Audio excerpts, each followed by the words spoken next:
Tottenham are about to lose Djed Spence to Inter Milan. But all of a sudden, we are linked to another Premier League right back. This right back is Daniel Muñoz. Could Munoz be the perfect right back for Roberto De Zerbi's system? Can he overlap? Can he invert? Can he play in a back four? We need to compare him to some of the Premier League's best right backs. Let's put Daniel Muñoz under the Tottenham lens.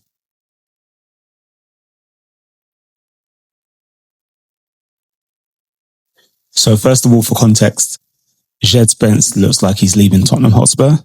And according to Fabrizio Romano, it's around a fee of 31 million or 31.5 million euros.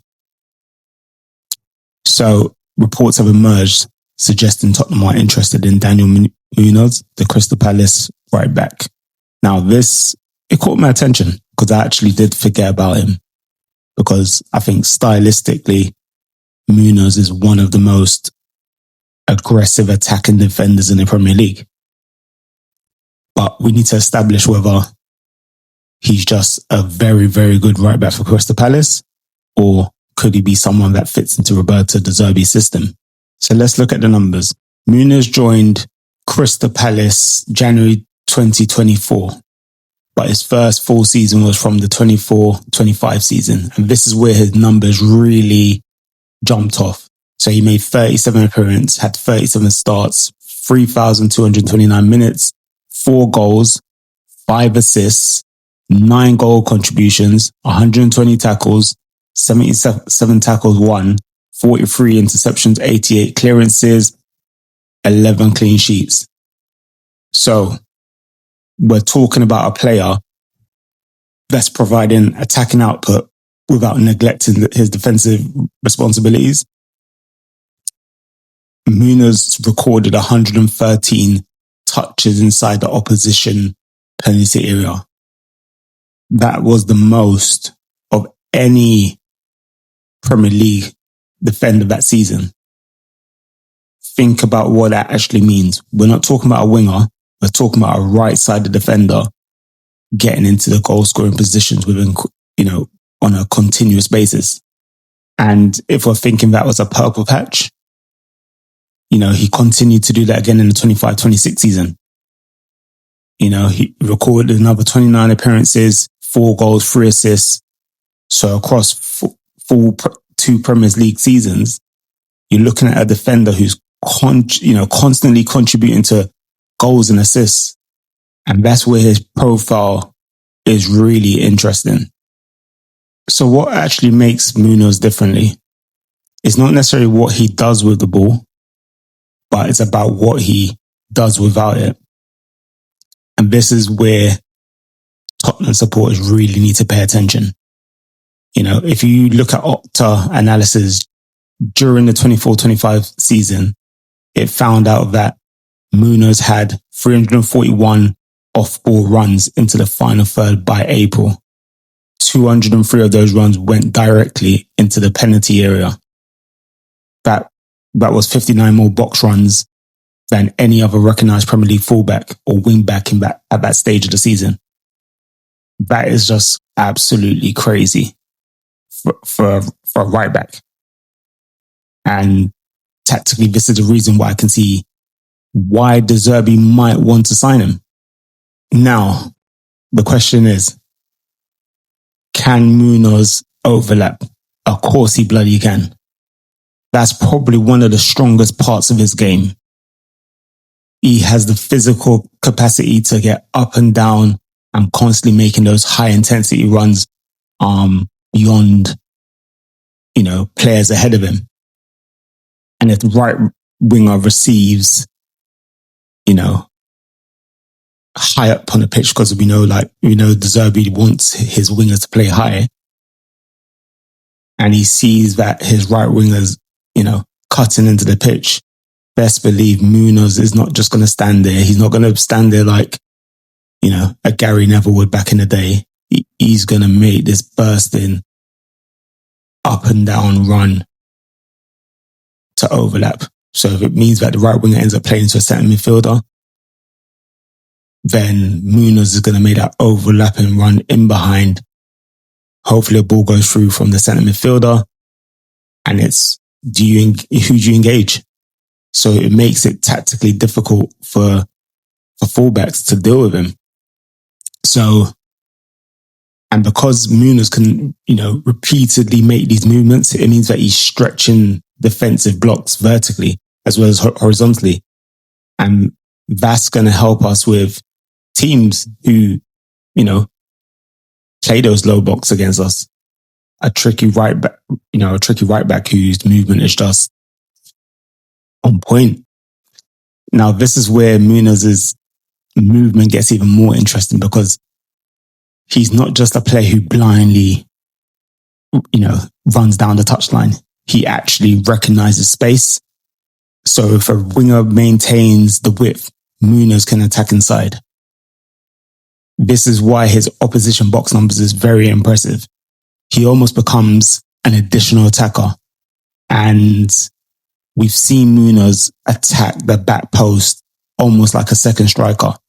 If Tottenham attack down the left, imagine the ball being delivered towards Solanke, Tel attacking another area, and then Munoz arriving completely unmarked at the back post.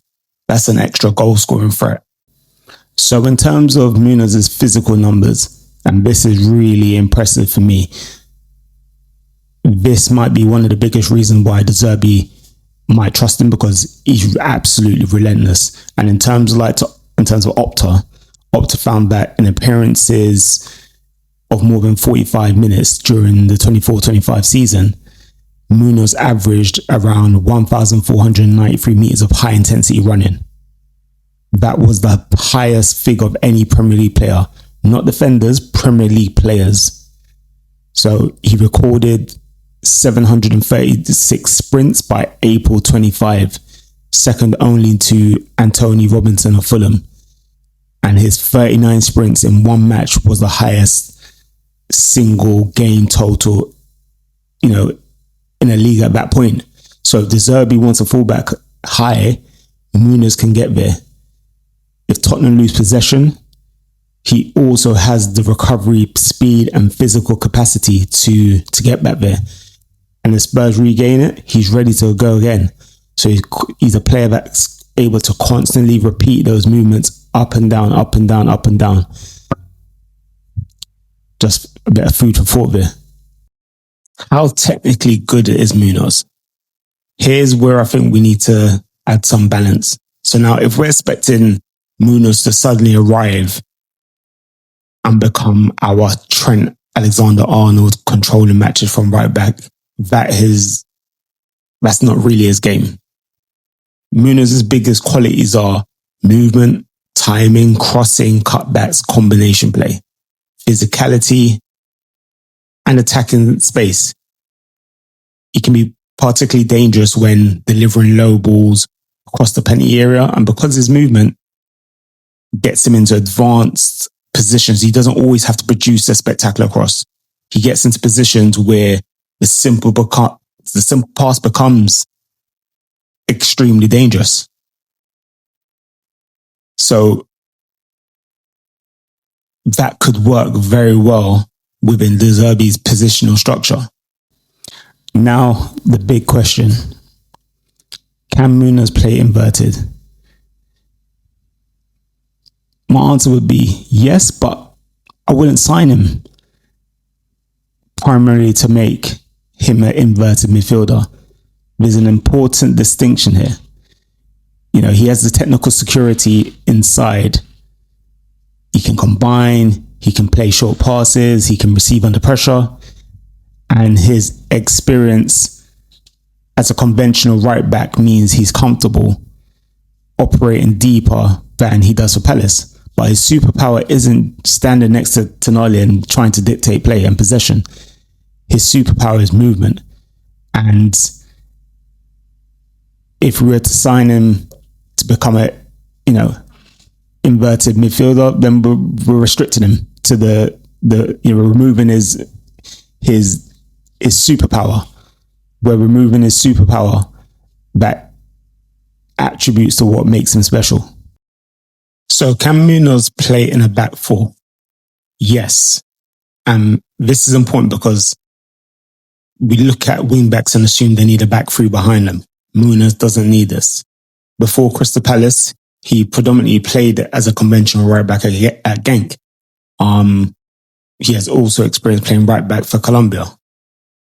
At Genk, he produced 19 goals and 20 assists across 148 appearances, despite, primarily operating as a back four. So this isn't a player whose career suddenly works because Oliver Glasner turned him into a wingback. The wingback role has simply amplified qualities that were already there. Can Munoz play wingback? That's an easy one. Absolutely. He's arguably the best in his position. Crystal Palace play a 3-4-2-1, which gives him enormous freedom. And there's an interesting tactical detail here because Sarr can occupy the inside channel. And when I say Sarr, I mean Sarr or Crystal Palace. He can pull defenders centrally and Munoz attacks the space outside him. Sky had an analysis found that since beginning the 24-25 season, only Mohamed Salah had more unmarked runs into opposition penalty areas at the time of their study. So Munoz was the only defender among the top 15 that has that elite attacking movement. So how does he compare to the Premier League's best? This is where the conversation becomes a bit interesting because during the 24-25 season, Munoz was merely competitive with other Premier League defenders in several attacking metrics. He was the benchmark. So in terms of opposition box touches for the 24-25 season, Munoz had 113. Ryan Ait-Nouri had 104. Josko Vardial had 101. Just remember, Daniel Muñoz was number one. Goal contributions, Munoz finished the Premier League season with 4 goals and 5 assists, equaling 9 goal contributions. And earlier in that campaign, only Antonee Robinson and Ryan Ait-Nouri had more goal involvements among Premier League defenders. And what is he like defensively? This is important because we're not signing a winger who's pretending to be a defender. By April 2025, Munoz was averaging approximately 3.5 tackles per 90. He ranked second among Premier League defenders with at least 900 minutes. He had also registered 240 pressures in his own defensive third, with only one fullback or wingback recording more.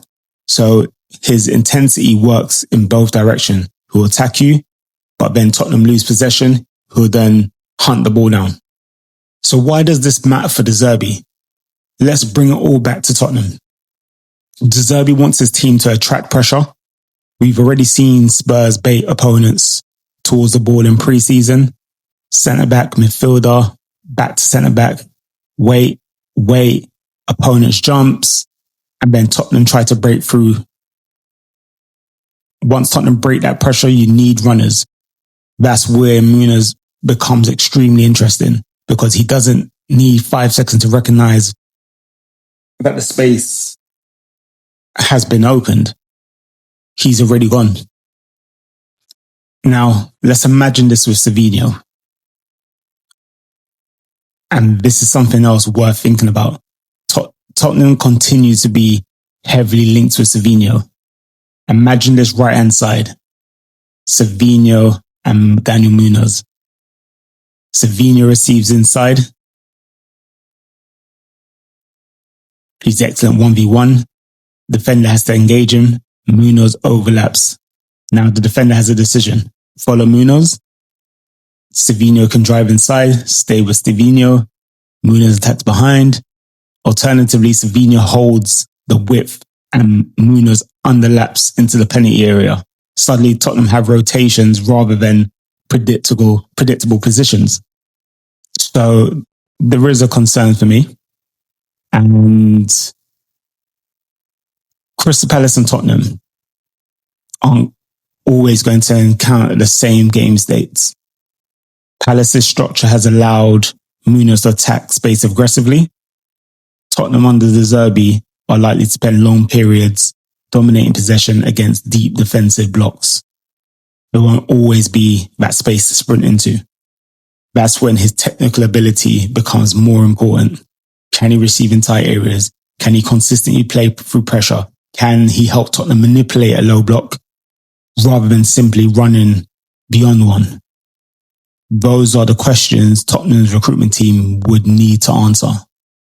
So another consideration I've been thinking about as well is Munoz turned 30 in May. So this wouldn't be a development signing. Tottenham wouldn't be buying potential.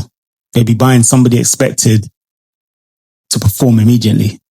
His physical profile has been exceptional, but if you're paying a significant amount of money for a 30-year-old whose game relies heavily on repeated high-intensity actions, that's something that you have to factor into the recruitment decision. Now, the verdict. Would Daniel Muñoz fit Roberto De Zerbi's Tottenham? My answer is yes, but with an important caveat. I wouldn't sign Munoz because I want him an inverted right back. I'd sign him because I want one of the most aggressive off-ball defenders in European football. He can overlap, he can underlap, he can play right back, he can play wing back. He can arrive at the back post, he can press, he can recover. And crucially, he gives Tottenham something we've sometimes lacked. Another player attacking the penalty area without the football. But now I want to hear from you. Djed Spence looks set to leave Tottenham. So if Daniel Muñoz is available, would you bring him to Spurs? And here's a bigger question. Would you rather Tottenham sign an experienced Premier League ready player like Munoz or go younger and find someone De Zerbi can develop? Drop your answers in the comments. And if you enjoyed Tottenham discussion with honest opinions, tactical insight and data-driven analysis, subscribe to the Tottenham Lens. No hype, just a fresh lens on Spurs. See the game differently. Come on, you Spurs.